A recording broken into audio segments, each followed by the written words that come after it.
Another great option. How about Joakim Kemell from JYP in LIIGA? He's a 5'11" forward, 176 pounds, put up 15 goals in 39 games, had 23 points, only 2 penalty minutes, and he is ranked a little bit higher. I think that this, of the 3 players, Joakim Kemell is the most likely to be off the board by the time the Senators select at 7th overall. I'd be surprised if the Columbus Blue Jackets don't take him at 6th overall. It seems like he's kind of the consensus highest ranked guy of the 2 we've looked at in Cutter Gauthier and Jonathan Lekkerimäki.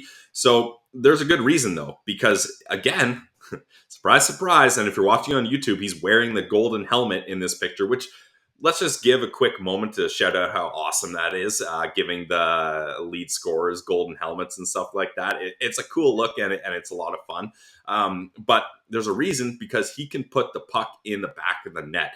15 goals in 39 games in LIIGA. And once again, I'll reference my comment saying a lot of the time these guys don't get top power play, top line minutes just because they're a young shining star. So he's had to work his way. And Ross, in his first LIIGA game in a season before this, he scored a goal. So he made it very clear. And his first and only game in that season, he scored. So he made it clear what he's able to do. And I think of the 3 guys we profiled today, this would be the best available pick. Like we said, consensus wise, it would be the safest pick, and I'd be all for it because he's got decent size at 5'11", 176. So he's not small and he's not big by any means, but I think if you put him in on the right wing on either the second or first line, I would even consider putting him on the first line with Brady and Norris, like just getting Norris a shoot first center and then a guy that maybe can hang back a little bit and take shots like Kemell, and then Brady just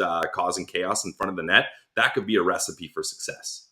We'll get to his rankings in a sec, but if we're going with a quote from Scott Wheeler, he says, on the puck, he's agile through cuts and changes of direction and plays an intentional attacking style.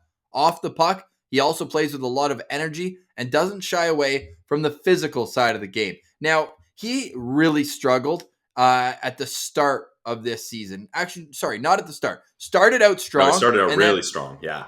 And then dipped big time. December 3rd, all the way through. Oh my! He did have an injury though.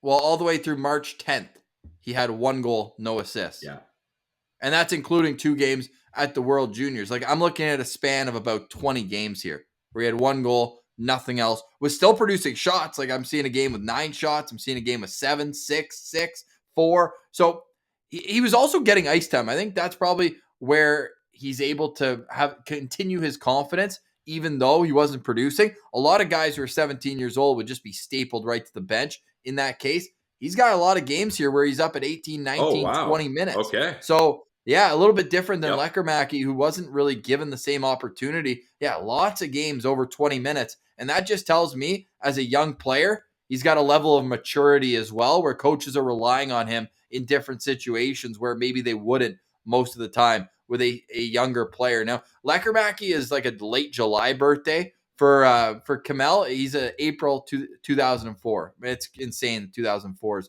are being drafted now to the NHL. That to say, his shot jumps off the page as well. And you look at what he's done at different levels, including the under 18s. Like, I feel like we just basically took the under 18s, went with the top scorers, and called it a day. As I feel like, well, we would have done Isaac Howard and Yuri Kulich if we were going to go full on that tree. But all these guys produced at that tournament, and Kemell had 6 goals in 5 games there too. So this is a guy who he's quick strike offense, but he's got the workman-like tools that he can also bring more elements to the game. So all in all, I think that's why he's ranked highest out of these 3 players, because he adds the level of maturity to his game early. And I think that makes him more projectable as a safer pick going into the NHL. Yeah, and like you referenced, I didn't realize he was playing that much. Like, when you're able to play that much in a pro league at that age,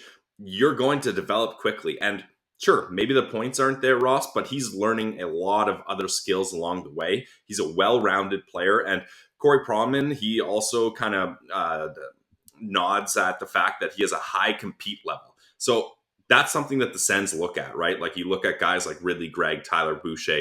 Sure, maybe there's other players that were safer picks consensus wise, but they look for guys with high quality compete levels and guys that want to grind it out. And it seems like Joakim Kemell is one of those guys.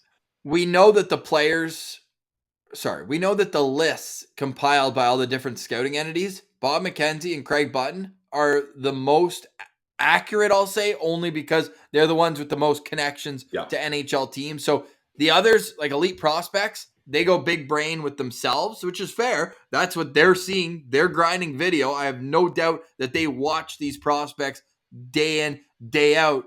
But Bob McKenzie is getting his information from the guys who are going to make the picks. So that's why I put more stock into their rankings, more likely of how the actual draft order is going to be. Bob McKenzie and Craig Button have Kemell as the number 3 pick in this draft, Pillsy.